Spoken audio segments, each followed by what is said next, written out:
नमस्कार, मी Ghanshyam Mane. Talk with the लिजंड्सच्या या नव्या एपिसोडमध्ये परत आपणा सर्वांचं हार्दिक स्वागत.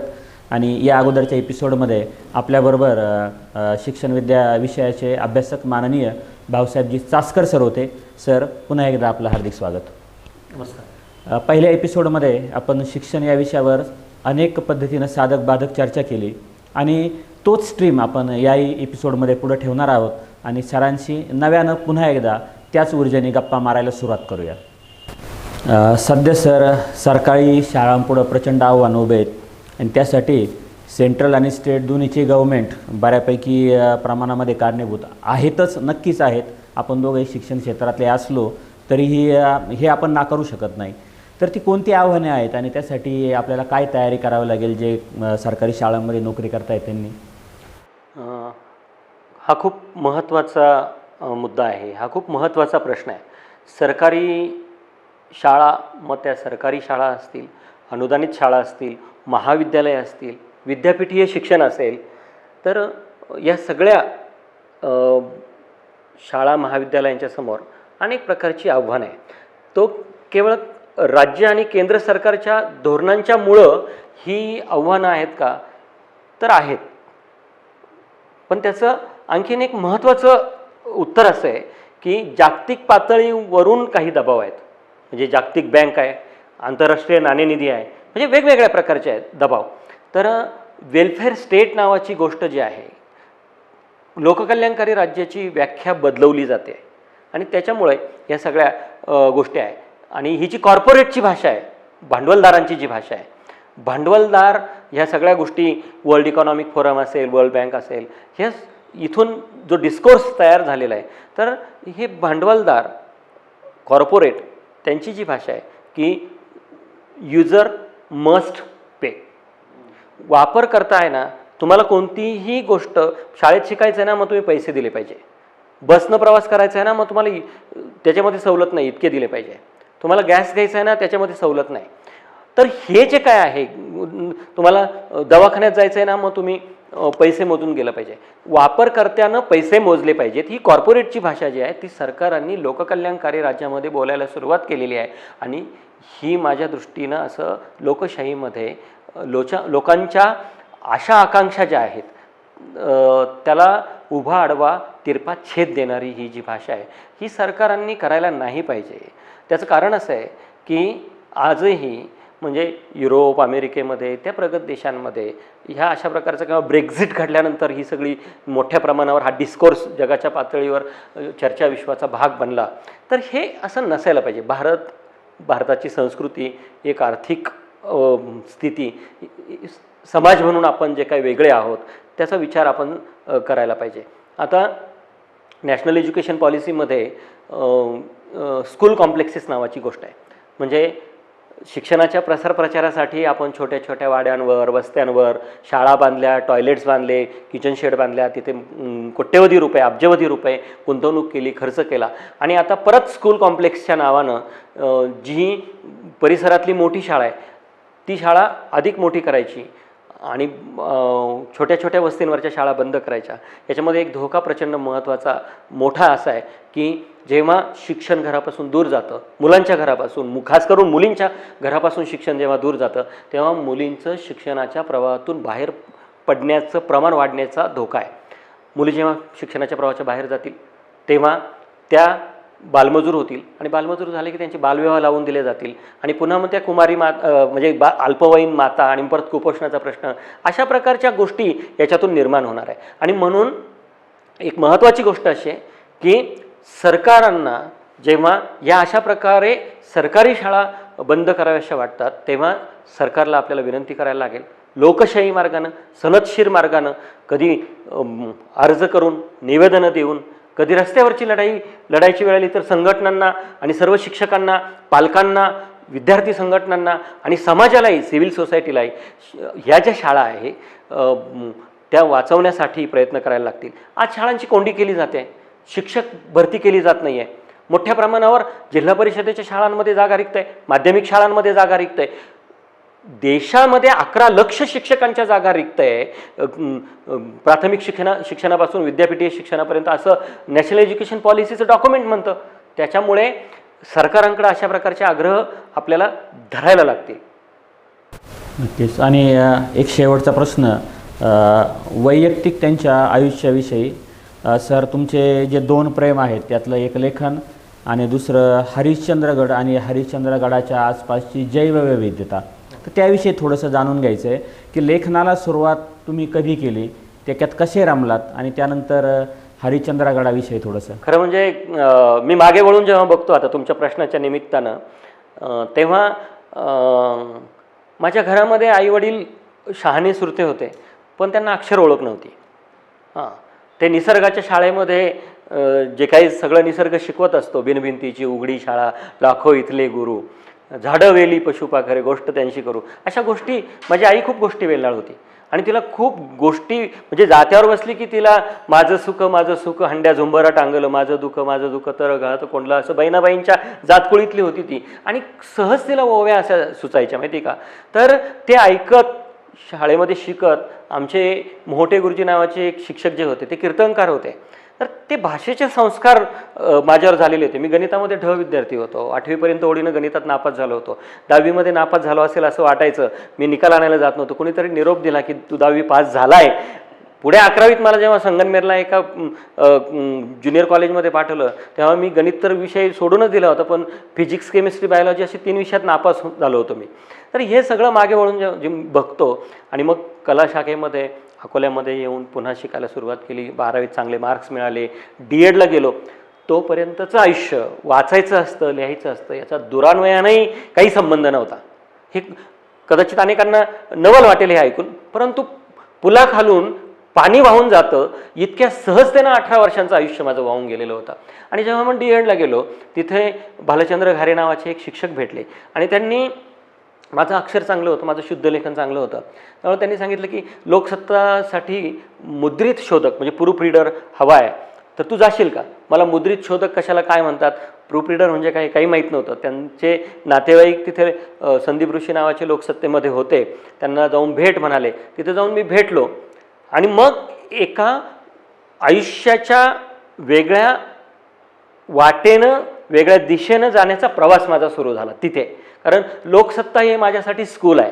जसं शाळेमध्ये मी शिकलो, ज्युनियर कॉलेजमध्ये, DED कॉलेजमध्ये शिकलो, तसं लोकसत्तानं मला खूप शिकवलेलं आहे. पहिली गोष्ट वाचायला शिकवलं, दुसरी गोष्ट वेगवेगळ्या अंगानं विचार करायला शिकवलं, आणि बहुश्रुतता आली, आणि अनेक हजारो, काही लक्षावधी बातम्या मी त्या 2 वर्षाच्या काळामध्ये कदाचित काही हजारात बातम्या वाचल्या असतील. आणि मग लिहायचं कसं, ती स्टाईल कशी, मग वृत्तपत्रीय लिखाणाला सुरुवात झाली. सतीश कुलकर्णी म्हणून एक पत्रकार होते, त्यांनी मला लोकमानसमध्ये पहिल्यांदा पत्र लिहायला सांगितलं. मी असंच आझर देशांतर्गत ज्या क्रिकेटच्या स्पर्धा होत्या त्याच्यामध्ये खेळला नव्हता, आणि मग ते एक पोरकट आझर अशा प्रकारचं मी पहिल्यांदा लोकमानसमध्ये पत्र लिहिलं, आणि तिथून एक प्रवास सुरू झाला. मग वाचन सुरू झालं. लिहायचं तर वाचायला पाहिजे, आणि मग वाचत गेलो. आणि आज माझ्याकडे एक समृद्ध ग्रंथालय आहे घरामध्ये, वेगवेगळे संदर्भ ग्रंथ आहे. हे सगळं करण्याचा जो प्रवास आहे तो मला सांगताना माझ्या आईचे जे काही भाषिक संस्कार आहे, लहानपणी जे रेडिओ मी ऐकलेले, धावतं समालोचन, BV करमरकर, बाळाज पंडित, हे सगळे जे काय मी ऐकायचो, ते भाषेचे संस्कार माझ्यावर होत गेले. आणि लोकसत्ताने मला लिहायला शिकवलं. आता मी अनेक ठिकाणी लिहिलं नंतर, परंतु हे संस्कार लोकसत्तानं केलेले. मग वेगवेगळ्या विषयांवर लिहित गेलो. निसर्ग, पर्यावरण हे माझ्या आवडीचं आहे. मी गुरं राखायला जायचो, शेळ्या वळायला जायचो. म्हणजे सगळं पानं, फुलं, वेली हे सगळं माझं अद्वैत आहे त्या निसर्गाशी. निसर्ग हे एवढं पुस्तक आहे असं रवींद्रनाथ टागोरांनी म्हटलेलं आहे. तर त्याच्यावर लिहित गेलो आणि मग लिहितच राहिलो. नंतर सर तुम्ही हरिश्चंद्रगडाच्या प्रेमात पडलात, तिथल्या त्या जैवविविधतेच्याही प्रेमात पडलात, त्याविषयी थोडंसं सांगा, त्या फोटोग्राफीविषयी सांगा. हरिश्चंद्रगड ही जगातली सुंदर जागा आहे. तिथं मंदिर आहे, तिथं शिलालेख आहे, तिथं केदारेश्वराचं लेणं आहे, तिथं सप्ततीर्थ आहे, तारामती आहे. महाराष्ट्रातला सर्वात थोरला कोकणकडा जो आहे तो तिथे आहे. तिथे व्होल्कॅनिक प्लग आहे, ज्वालामुखीचं मूग ज्याला म्हणतो, क्रिस्टल सापडतात. तिथे त्या शिलालेखांचा अभ्यास करायला वेगवेगळे अत्यंत जगप्रसिद्ध मान्यवर येऊन गेलेले आहेत. तिथल्या जैववैविध्याचा अभ्यास करायला डॉक्टर कुक जे मुंबई इलाख्याचे किंवा मुंबई युनिव्हर्सिटीचे त्या काळचे वनस्पती शास्त्रज्ञ होते. म्हणजे हरिश्चंद्रगड म्हणजे एकदा मिलिंद गुणाजी त्यांची मुलाखत सुरू होती आणि त्यांना प्रश्न विचारला की तुमच्या जगभर भटकंतीच्या निमित्ताने तुम्ही फिरला तर तुमची सगळ्यात सुंदर आवडीची जागा कोणती? ते म्हणे हरिश्चंद्रगड. मला पण तसंच वाटतं की इकडे तिकडे काही म्हणजे वसंत बापटने म्हणजे मी जर चुकत नसेल तर त्यांनी ते सांगूनच ठेवलेलं आहे, भव्य हिमालय तुमचा आमचा केवळ माझा सह्यकडा. तर सह्यकडा याच्या प्रेमात आपण पडतोच, कारण इथे पावसाळी रानभूल आहे, इथे फुलं आहे, इथे वेली आहे, इथे काजवे आहेत, इथे असंख्य जलप्रपात आवेगानं कोसळतात, त्याच्यातून एक निसर्गरम्य अशा प्रकारचे देखावे वेगवेगळे, 6 ऋतूंचे 6 सोहळे, येथे भान हरावे, या जगण्यावर या जन्मावर शतदा प्रेम करावे, अशा प्रकारचा हा जो सह्यकडा आहे, हा जो हरिश्चंद्रगड आहे, कळसुबाई आहे, सांदन व्हॅली आहे, हे सगळं मी बघत गेलो. आणि मुख्य म्हणजे हरिश्चंद्रगडाच्या प्रेमात पडण्याचं कारण आहे ना, दोन माणसं आहे हां त्याच्या आधी. एक म्हणजे शांताराम गजे आणि दुसरे म्हणजे विठ्ठल शेवाळे. या दोघांच्या बोटाला धरून मी हरिश्चंद्रगडावर जायला लागलो, वाचत गेलो.